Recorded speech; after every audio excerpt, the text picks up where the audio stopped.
Estudo compara os estados do Amazonas e Pará durante a segunda onda da Covid no país. A pesquisa, que envolveu milhões de pessoas nas duas localidades, mostra a importância e a eficácia do tratamento no início dos sintomas. O estudo entre os dois estados vizinhos foi publicado numa revista internacional no último dia 24 de março. Gráficos mostram o impacto da doença desde o início da pandemia. Na primeira onda, em maio de 2020, Amazonas e Pará tiveram um avanço da doença em patamares semelhantes. O segundo, um pouco mais sério. E foi aí que eles começaram a aplicar o tratamento no início dos sintomas. E o resultado foi visto no segundo pico este ano, quando a curva não subiu tanto. Enquanto que no Amazonas, sem usar remédios antes das internações, a linha foi para lá em cima e registrou mortalidade acumulada por população 5 vezes maior do que no Pará. Os trabalhos são do professor da Universidade Federal do Espírito Santo, Francisco Emerick. Em 21 de maio, o governo do estado do Pará comprou medicamento para todas as prefeituras. Então, os médicos, dentro do sistema público de saúde, puderam, tendo os medicamentos, implantar o tratamento precoce. E aí, como resultado no ano passado, foi que o Pará foi o estado que decresceu mais rapidamente o número de mortes em relação ao pico. Em 70 dias, decresceu 95%. A pesquisa envolveu milhões de pessoas nos dois maiores estados vizinhos do Brasil e concluiu que na segunda onda os resultados foram significativamente diferentes no combate à Covid por conta das medicações. O cientista destaca que todos os tratamentos devem ser feitos sob a supervisão de um médico e não por conta própria do paciente. E, aliás, a lei do Brasil assim exige. Quem prescreve os medicamentos são médicos. Então, ao início, aí você pode perguntar, e ao início do sintoma, o que são o início dos sintomas? O início dos sintomas, quem define são os médicos. Aí foi bem estabelecido duas coisas importantes que acho que convém falar, que é a questão de medidas de prevenção, vacinas. O pesquisador tomou a iniciativa de estudar o tratamento imediato após perder um familiar em julho do ano passado no Espírito Santo, que, segundo ele, chegou a procurar o hospital público 4 vezes com sintomas e foi mandado de volta para casa. Na quinta, ele foi internado, entubado e não resistiu. Ele não recebeu o tratamento precoce. Trabalhou-se na sintomatologia. Então, importante.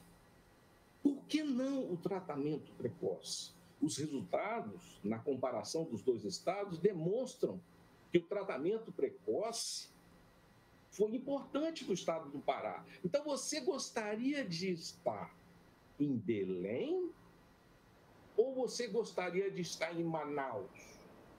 A mortalidade foi 5 vezes mais. Por que foi isso?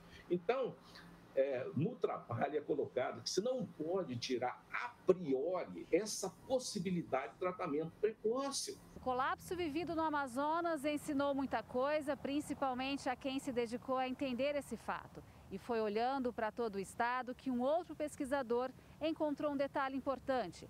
O protocolo de atendimento imediato salvou o município de lá no meio do caos da segunda onda. Nós rodamos todo o Amazonas, fomos na maior parte das maiores cidades do estado do Amazonas, e em todas nós vimos o mesmo cenário, o colapso dos hospitais, o desespero, e surpreendentemente pousamos na um município chamado Coari, e Coari eles não haviam comentado absolutamente nada, hospital relativamente bem tranquilo, relativo baixo número de hospitalizados, e eu conversando com a secretária de saúde, assim, nossa, e o que aconteceu? Porque aqui tornou-se uma ilha de tranquilidade no meio do estado do Amazonas. Ela falou assim, olha, ele até ficou muito sem graça, mas ela colocou, olha, aqui a gente fez tratamento com ivermectina de forma profilática e precoce com as pessoas. Nós demos aí pelo que eu me lembro, nós demos para 1/3 aí da população da cidade, a metade da população da cidade, de forma profilática ou precoce. Coari, no Amazonas, tem mais de 85 mil habitantes e foi a única cidade do estado em que o pico de 2021 foi menor que o de 2020, diferente de Manaus, por exemplo, que foram maiores agora. O médico e pesquisador descobriu ainda a eficácia de um novo medicamento contra a gravidade da Covid.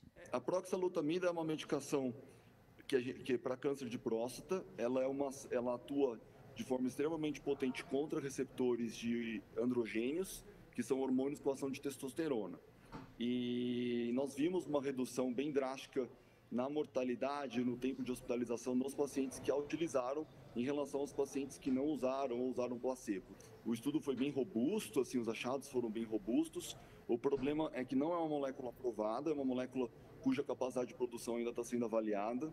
Então, assim, em primeira mão, até eu conto para vocês que eu tenho muita vontade de estudar irmãos dessa molécula da mesma classe que já tem disponíveis no Brasil, de preferências de custo mais baixo. O Dr. Flávio Cadegiani finaliza destacando a importância de cuidar do paciente com Covid antes que ele piore, frente às mais de 3 mil mortes registradas por dia no Brasil. Enquanto a gente está no meio da catástrofe, é hora de agir mais e discutir menos. Então a gente precisa agir com o que a gente tem em mãos, com o que se observou mesmo de forma preliminar o que funciona. Então a gente precisa agir, em vez de discutir tão somente. Gislene Lopes para o Jornal da Clube. A gente segue falando sobre esse assunto, tenho o prazer de conversar aqui pela internet com o médico Pedro Mar Valadares, ele que faz parte também aí do Comitê de Enfrentamento da Covid lá no Amapá. Pedro Mar, nós acabamos de ver aí, então na reportagem duas situações, né, mostrando as reais situações do Pará e também do Amazonas. Enquanto isso, a sua equipe trabalha aí no Amapá, está preparando uma verdadeira guerra. O próprio nome do protocolo adotado por vocês demonstra que a estratégia é do Estado, né? Boa tarde mais uma vez.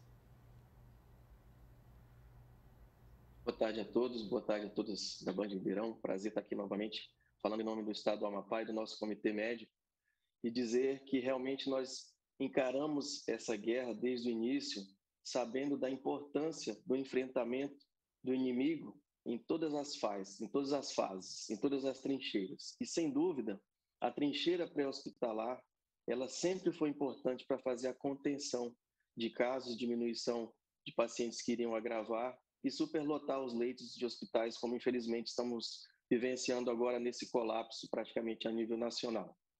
Nós sempre defendemos que existe sim a possibilidade de fazermos tratamento na fase inicial da doença.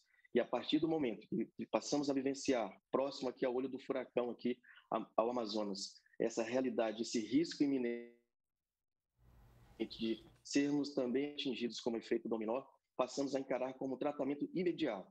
E todos os gestores, felizmente, nos entenderam a nossa ação, entenderam a necessidade de fazermos essa atuação, essa abordagem na fase inicial e, certamente, tem números, tem estudos, tem milhares de colegas médicos hoje, como o Dr. Flávio, é um excelente pesquisador, um grande guerreiro, que não se conformou com a dipirona e casa, e está aí oferecendo esse trabalho belíssimo realizado lá no Amazonas, que acende, sim, a esperança de nós atuarmos na fase 1 e fase 2 da doença. Doutor, antes da segunda onda crescer efetivamente, o senhor disse, inclusive aqui no Jornal da Clube, que aumento de leitos de UTI não nos salvaria. A luta é para minimizar danos. Até mesmo a vacina emergencial, ela tem esse foco? Sem dúvida. A gente passou a encarar a pandemia como um tsunami. Independente do que nós fizermos, infelizmente ela vai passar. Lá no início, a gente ficava imaginando maneiras de criar barreiras para que a onda não passasse. Nós aprendemos que isso, infelizmente, não é possível. Então, o que nos cabe fazer durante esse enfrentamento? É exatamente isso, minimizar danos, contenção de danos, salvar vidas possíveis. E, para isso, nós precisamos atuar em todas as frentes. Não adianta só ampliar leito quando você está tendo uma contaminação acelerada. Resolve, salva pessoas, é importante, com certeza. Mas só isso vai? Com certeza não também. Não adianta lockdown e aumentar leitos se nós não tivermos busca ativa de casos, identificação, isolamento e tratamento pessoa. Nem todo mundo tem seu quarto, sua suíte para se isolar e poupar de riscos os seus familiares. Não é a nossa realidade aqui do Amapá. E acredito de muitas regiões e bairros do Brasil, de grandes capitais também. Então, e a vacinação precisa avançar. Sabemos que a vacina ela é importante, ela é fundamental nesse momento para fornecer uma proteção coletiva, ou seja, ela não garante uma proteção individual alta, mas coletivamente diminui risco de pessoas agravarem, terem os quadros mais graves ao mesmo tempo. Então, todas as medidas, elas têm seu espaço. Aqui no Amapá, a gente despolitizou o tratamento precoce, despolitizou o enfrentamento do pré-hospitalar, porque entendemos que todas as armas são importantes e ainda mais agora. Agora o nosso foco é diminuir tempo de colapso. E com certeza os números aqui nos mostram que ao longo desse um ano de guerra nós mais acertamos do que erramos. Doutor Pedro Omar, o Conselho Federal de Medicina, na pessoa do seu presidente, inclusive, já demonstrou aí uma certa eficácia desse tratamento precoce. O senhor acha que essa briga política tem que parar nesse momento e pensar em salvar vidas? Sem dúvida. Nosso posicionamento, inclusive do Conselho Regional de Medicina, da Associação Médica Brasileira, do capítulo aqui do Amapá, é defender a autonomia médica. O que isso significa? Cabe ao médico, diante do seu paciente, fazer a opção mais adequada, levando em consideração riscos e benefícios do tratamento que ele pode oferecer para o paciente. Isso é normal, todos os dias nós fazemos isso na nossa atividade médica. É normal também haver discordâncias. A gente vai num congresso, assistir uma determinada palestra, você vê lá sobre uma doença, alguém que defende o tratamento clínico, alguém que defende o tratamento cirúrgico. Pode não haver consenso no final e cada um volta para sua casa e segue a sua conduta de acordo com o que achar mais adequado para o seu paciente. Isso não seria diferente na Covid. Há estudos que mostram benefícios, ainda não em larga escala porque não houve tempo para isso. As análises de metodologias podem ser questionáveis, mas, sem dúvida, os estudos observacionais têm seu espaço na evidência científica, sim. Nós acreditamos nisso.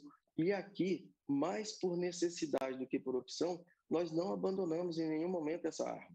Aos colegas que não prescrevem, aos colegas que condenam veementemente, qual é a nossa preocupação? Hoje, quem condena o tratamento precoce, que seria o de fase 1, que utilizaria as medicações que podem reduzir carga viral, condena também o paciente a não receber tratamento da fase 2, que é o maior desafio dessas novas variantes. Elas evoluem muito rápido, de maneira silenciosa para a fase 2, e o paciente fica em 72 horas com o pulmão totalmente diferente, comprometido. E aí, adianta só aumentar leitos, infelizmente a demanda não dá conta. Não vai ter medicação para entubar todo mundo, para manter todo mundo relaxado. Não vai faltar oxigênio, nós pedimos usinas de oxigênio aqui, graças a Deus fomos atendidos. Doutor Pedro Omar Valadares, médico, falando conosco direto do Amapá. Mais uma vez, muito obrigado, doutor, pela disponibilidade do senhor de falar aqui com a TV Clube de Ribeirão Preto. Eu que agradeço, parabenizo o nosso Conselho Federal de Medicina pelo posicionamento de defender a autonomia médica. As pessoas precisam entender, e os gestores também, que há sim tratamento para fase 1 e fase 2 que pode ser feito no ambiente pré-hospitalar e nos tirar mais rápido dessa fase tão crítica que logo a gente vai vencer. É isso aí. Obrigado, doutor. Um abraço. Até mais.